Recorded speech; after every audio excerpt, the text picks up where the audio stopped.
আমাদের মুক্তাগাছায় বীর মুক্তিযোদ্ধা আব্দুল হাই আকন্দ নৌকা প্রতীক পেয়েছে এবং মাননীয় প্রধানমন্ত্রী আমাদের মুক্তাগাছাকে বাসী গিয়ে যে নৌকা প্রতীকটি উপহার দিয়েছে, এর জন্য মুক্তাগাছার মানুষ যে অবরুদ্ধ অবস্থায় ছিল স্বাধীন, মানে এখন বর্তমানে যে গাজায় যুদ্ধ হচ্ছে, মানুষ কী পরিমাণ অবরুদ্ধ অবস্থায় আছে, মুক্তাগাছার মানুষও সেম এই অবরুদ্ধ অবস্থায় ছিল। কিন্তু যেদিন শুনছে নৌকা পাইছে, বিকাল 4টায় ঘোষণা করলো, তখন থেকে মানুষের মধ্যে যে বাদ বাগা আনন্দ উল্লাস, মনে হলো যেন মুক্তাগাছা একটা স্বাধীন ঘোষণা হয়েছে।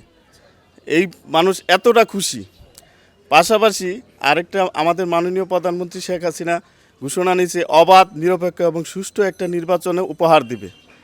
আমার দৃঢ় বিশ্বাস, মুক্তাগাছা বীর মুক্তিযোদ্ধা আব্দুল হাই আকন্দ যে নৌকার প্রতীক নিয়ে আসছে, এই প্রতীকের মাধ্যমে মুক্তাগাছায় একমাত্র আর কোনো প্রার্থী নাই তার পক্ষে বিপক্ষে দাঁড়ানোর মতো, একমাত্র উনিই পারবে মুক্তাগাছায়। এবং প্রতিটা ভোট কেন্দ্রে মিনিমাম 60 থেকে 70% ভোটারের উপস্থিতি তার মাধ্যমে নিশ্চিত হবে, এই প্রার্থী যদি কেন্দ্রে উপস্থিত থাকে। আর আমার জানা মতে মুক্তাগাছায় এই ধরনের কোনো প্রার্থী নাই। আর আর আমাদের মুক্তাগাছা যে অবরুদ্ধ চাঁদা, সন্ত্রাস, খুন, রাহাজারি, এগুলো তো প্রতিনিয়ত চলতেই আছিল।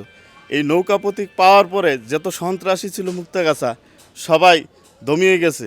এখন সবাই দমে গেছে এবং মানুষ, মোট কথা বললাম কি, মুক্তাগাছার মানুষ একটা স্বাধীনতার পেয়েছে, এর বোঝা যাচ্ছে।